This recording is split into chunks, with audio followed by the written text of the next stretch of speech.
Good afternoon, good evening, good day, wherever you are. This is Let's Talk with Kay, and this will be the mental moment of my video series.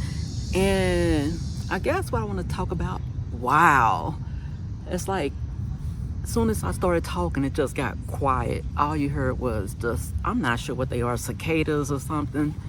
And then as soon as I started talking, it just like silence. So that was just weird. Obviously, as you can tell, I'm at my city park. And I thought about doing, this first episode of my, called Mental Break. And I just said, why not just do it out here, And I guess the reason why I normally be at the park is because I just need some grounding or whatever, where I can just, breathe some fresh air, get some sunlight, just be out in nature and just remind myself that I'm more than, a mom. I'm more than just if you're working in the,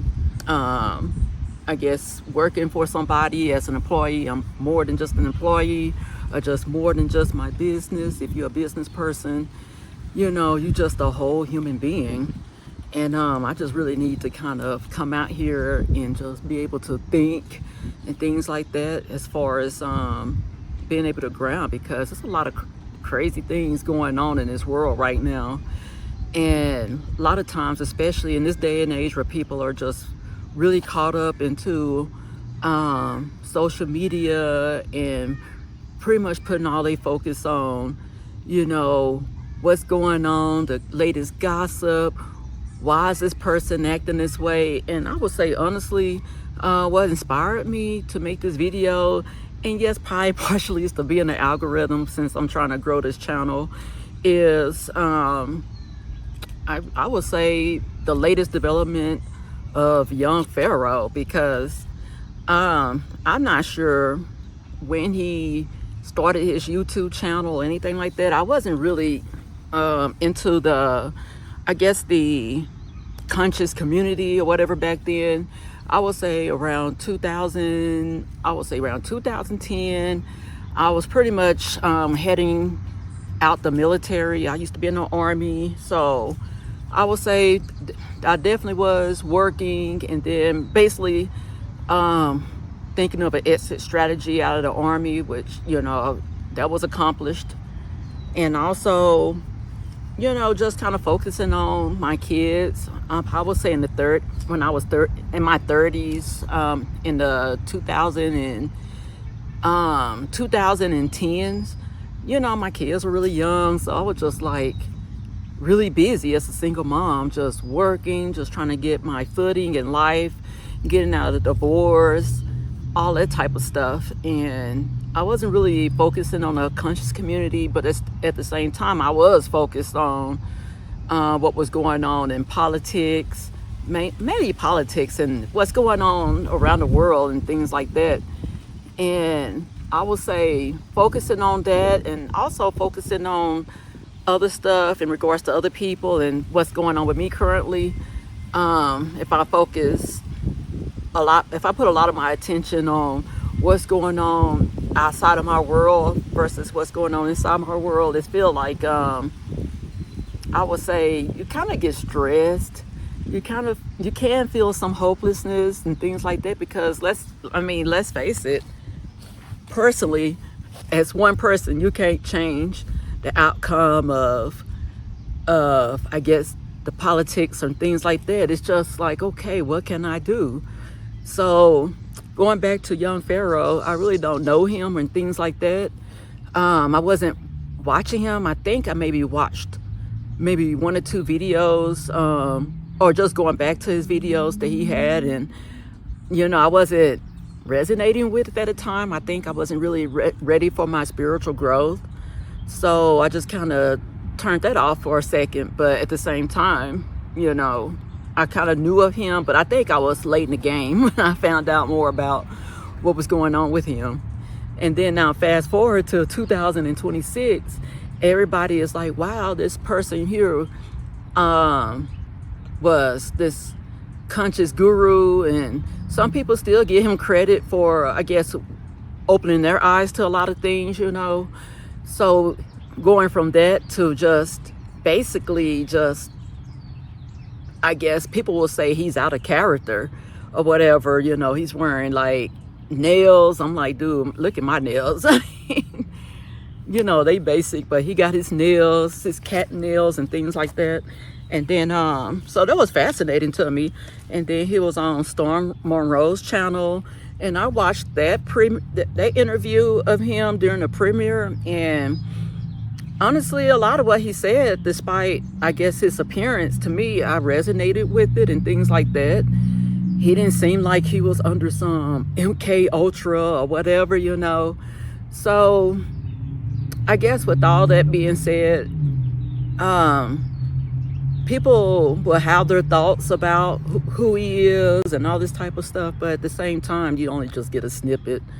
You know, you're not really seeing his day-to-day life, his inside thoughts or anything like that. So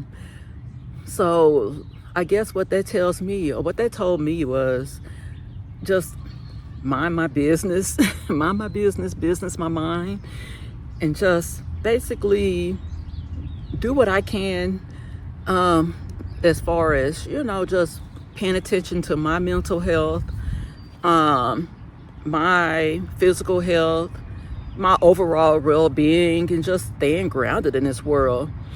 Because despite my thoughts of young Pharaoh, despite other people's thoughts of young Pharaoh, at the end of the day, he only can live for himself, and nobody can change the outcome. We can only just guess on what happened to him, what could have happened.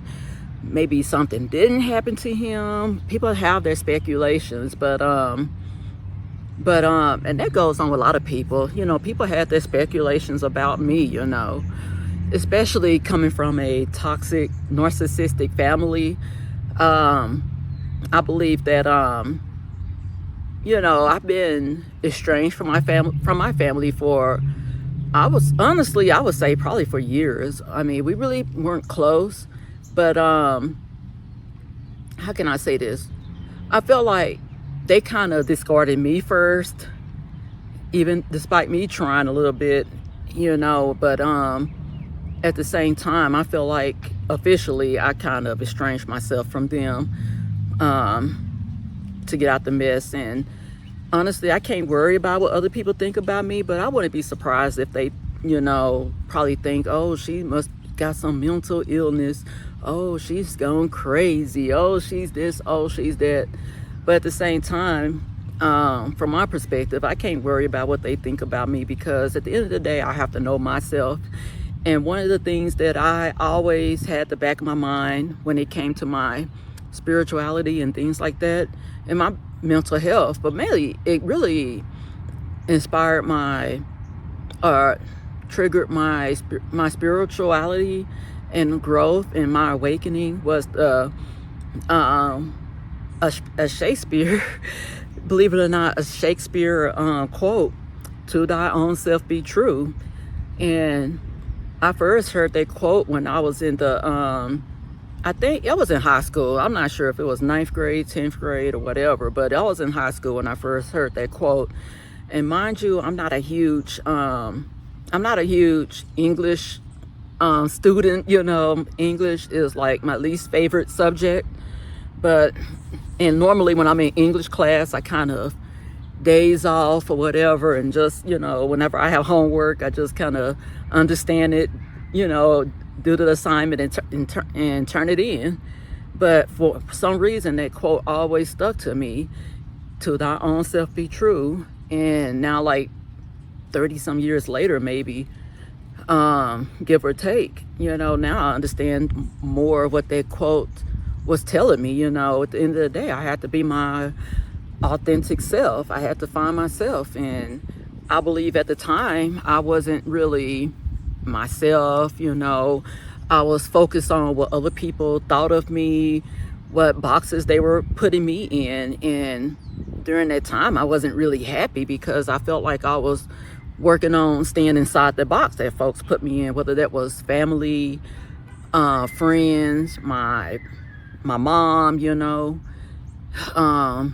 and people that, I was involved with, I felt like I had to be put in that box. And I felt like with my spiritual awakening, I was finally able to have that strength. And I believe that,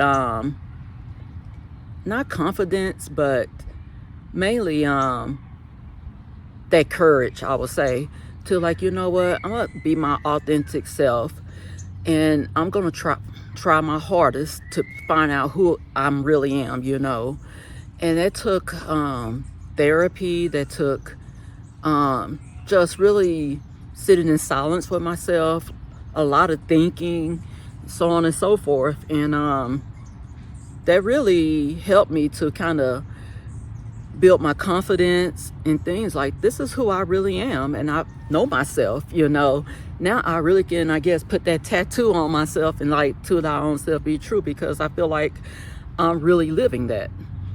And there comes times when you feel like, even despite you being yourself and you being happiest with yourself, that other people are not accepting you. But at the same time, you got to realize, despite the inacceptance of other people, that maybe they're not your group, maybe they're not your tribe, and just brush yourself off. And you can be in your feelings at the moment, but at the end of the day,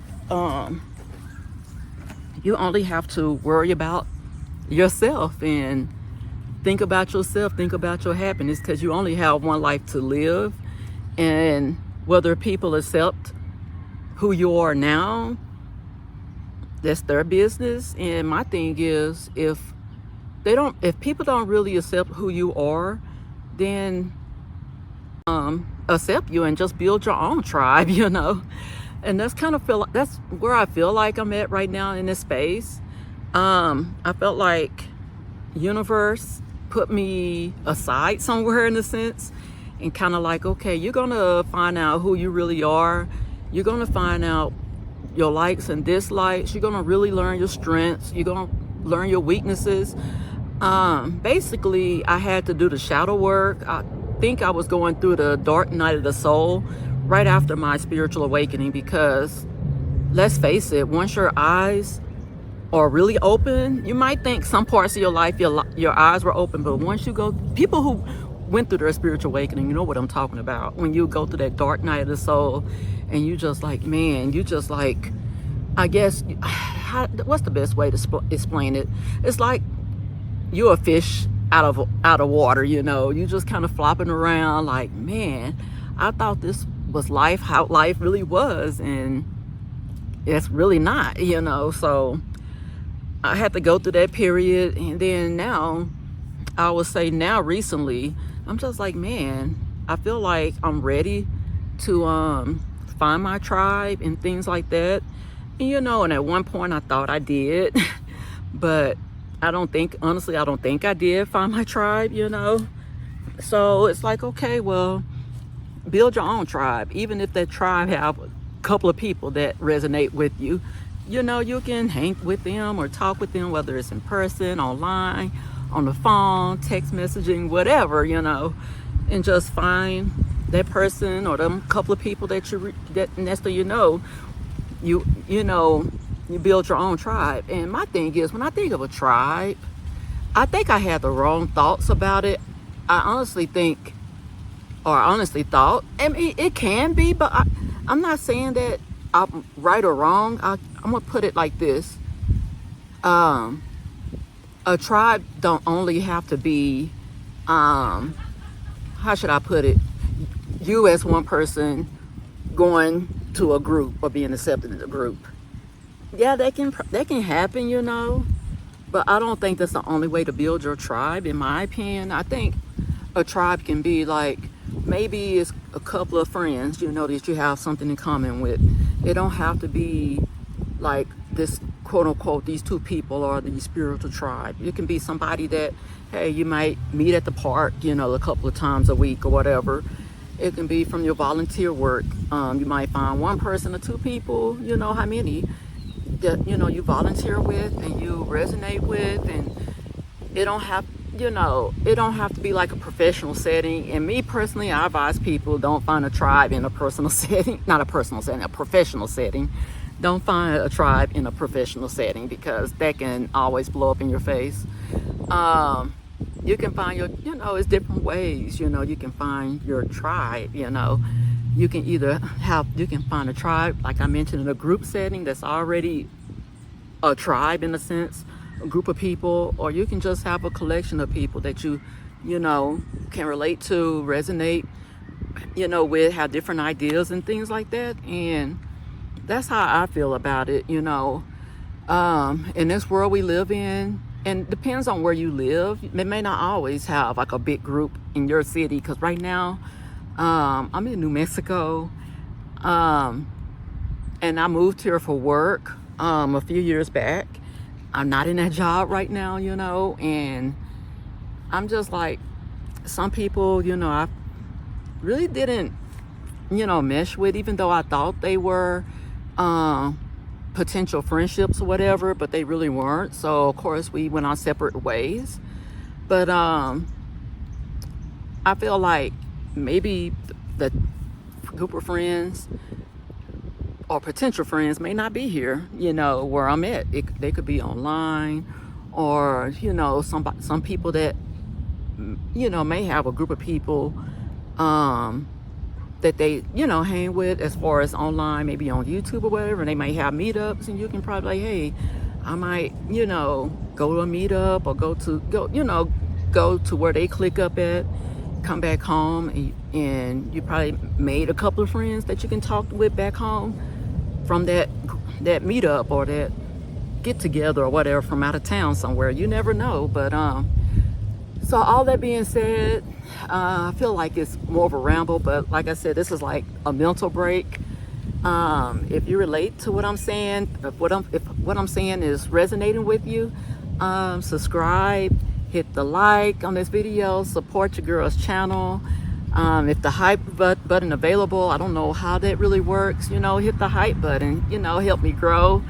I felt like I should have said that earlier in the video, you know, say it a few times so people can say, you know what, you know, let me go ahead and do that. And I'm guilty of that also. Sometimes I, you know, watch people's videos and I'm like, oh, I'm not really subscribed. I forgot, you know. And so I just went on ahead and subscribe, even if I don't watch every single video of theirs, you know, that they put out. At least, you know, support them with a subscription. But anyways, that's all I have to say. I don't want to ramble too long or whatever. Like, share, subscribe, comment. Let me know, you know, maybe you're looking for your tribe. And hey, you know, you might see me as a tribe. But anyways, or part of your tribe. So yeah, so I hope you guys have a good week, and I will see you soon. Bye bye.